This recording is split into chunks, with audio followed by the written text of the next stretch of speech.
Looking for a fun and easy one-row repeat crochet stitch to try? If you are, why not try the timber stitch in crochet?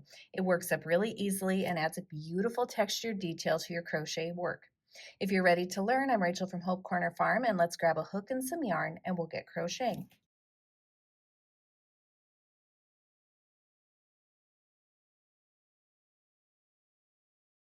Before we get started, make sure you subscribe to my channel, hit the bell so you get notifications of when I post new videos, and don't forget to give me some feedback on this video. Give me a like or a comment, let me know what I did well or things that I could improve upon. For today's crochet tutorial, you're going to have to know how to complete a few different crochet stitches. You're going to need to know how to chain, you're going to need to know how to single crochet, and you're going to need to know how to single crochet two together. I am going to walk through those stitches very slowly, but if you need slower, more detailed tutorials that focus on those stitches alone, you could check out the description below where I've included links to videos for each of those stitches.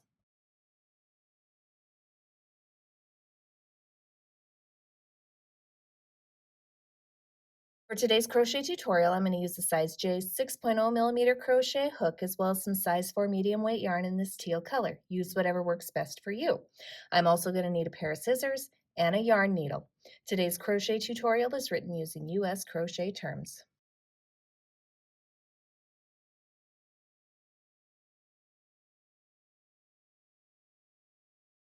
For the timber stitch, you need to start by chaining a multiple of 2 plus 1. Yes, that is the same as saying an odd number.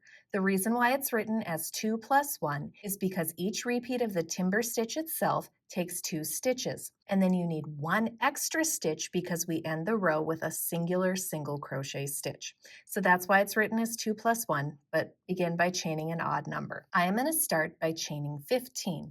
So here is 1, 2, 3, 4, 5, 6, 7, 8, 9, 10, 11, 12, 13, 14, and 15. So there is my multiple of 2 plus 1, or my odd number to start my stitch.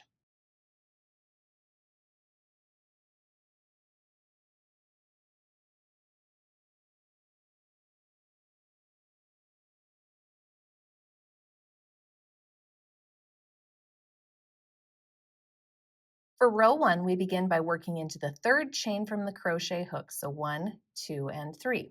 I personally am going to work into the back bump of the chain because I like how it looks. You can work into the chain however you normally do. There is no right or wrong way for working into the chain for this stitch. So what we're going to do is across the third and the fourth chain from the crochet hook, we're going to single crochet 2 together. So we're going to start in that third chain from the crochet hook. So to single crochet 2 together without yarning over, we insert our crochet hook. We yarn over, pull through the chain. Now I have 2 loops on my crochet hook. I'm going to go into the next stitch, insert my crochet hook, yarn over, pull through that chain. Now I have 3 loops on my crochet hook. I'm going to yarn over, pull through all 3 chains, and that completes a single crochet 2 together. Now we are not decreasing, so I have to chain 1 to keep my stitch count the same. We're simply using the single crochet 2 together to give a different detailed textured look to this stitch. I want to keep my stitch count the same, so I chain 1 after that. And we're going to repeat that across the row. We're going to single crochet 2 together, and then we're going to chain 1. We single crochet 2 together, and then we chain 1. Single crochet 2 together, and chain 1. Single crochet 2 together, and then chain 1. Single crochet 2 together, chain 1, and then at the very end of the row we have 1 stitch remaining. That's that plus 1 that we did with our chaining. Into that very last chain we're just going to work a regular single crochet stitch to end our row, and that completes row 1.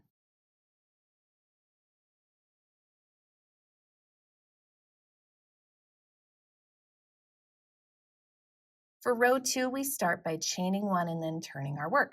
Into the very first stitch, we're going to place a regular single crochet stitch. Now we're going to get into the repeat for our row, and our repeat for the row is worked across 2 stitches. So what we're going to do is across these 2 stitches right here, we're going to single crochet 2 together. So we insert our hook, we yarn over, pull through, we insert our hook into the next one, yarn over, pull through, and then yarn over, pull through all 3 loops to complete a single crochet 2 together. And then we're going to chain 1 to keep our stitch count the same. So we're going to repeat that across the row where we single crochet 2 together, and then we chain 1.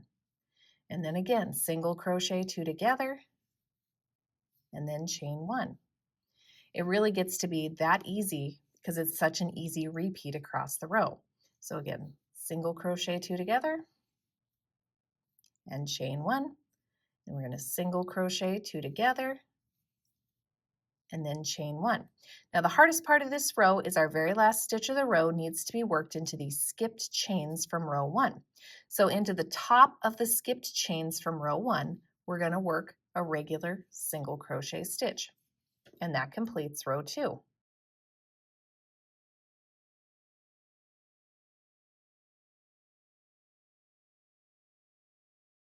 Row 3, we're going to start by chaining 1 and turning our work. Now row 3 is almost exactly like row 2.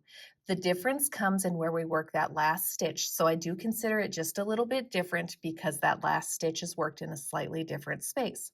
So again, into the first stitch, we're going to work a regular single crochet, and then we're going to start our repeat, and our repeat is worked across 2 stitches. We're going to single crochet 2 together, so we insert our hook, we yarn over, pull through, go to the next stitch, insert our hook, yarn over, pull through, and then yarn over, pull through all 3 loops. And again, we chain 1 because we need to keep our stitch count the same. And we're going to repeat that across the row. We're going to single crochet 2 together, and then chain 1. One hint for you is to try and work these stitches a little bit looser, especially the chain 1, because they tend to get a little bit tight, especially the chain 1, and that makes it harder to work into them when you get to the next row. So if you can be conscious about making sure, especially that chain 1 stitch is a little bit looser, that's going to make your life easier when you get to the next row. So we're almost across the row here, and chain 1. So we've just completed our last single crochet 2 together, and we've chained 1. The very last stitch for this row is worked right here into this very last stitch. We have 1 stitch remaining. So into that very last stitch, we're just going to work a regular single crochet stitch, and that completes row 3.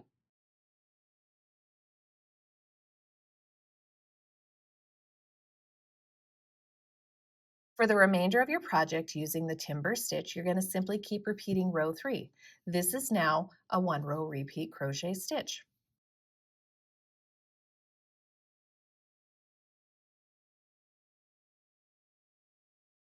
As far as a finishing stitch goes, I don't do anything special to finish off the timber stitch. I just simply stop after any repeat of any row that I would like. And that's how to crochet the timber stitch. I hope you guys found this tutorial helpful. If you need more And that's how to crochet the timber stitch. I hope you guys found this tutorial helpful. Don't forget to subscribe to my channel, hit the bell so you get notifications of when I post new videos. And if you're looking for another fun 1-row repeat crochet stitch, you could check out my spider stitch tutorial right here. And I hope you have a wonderful day.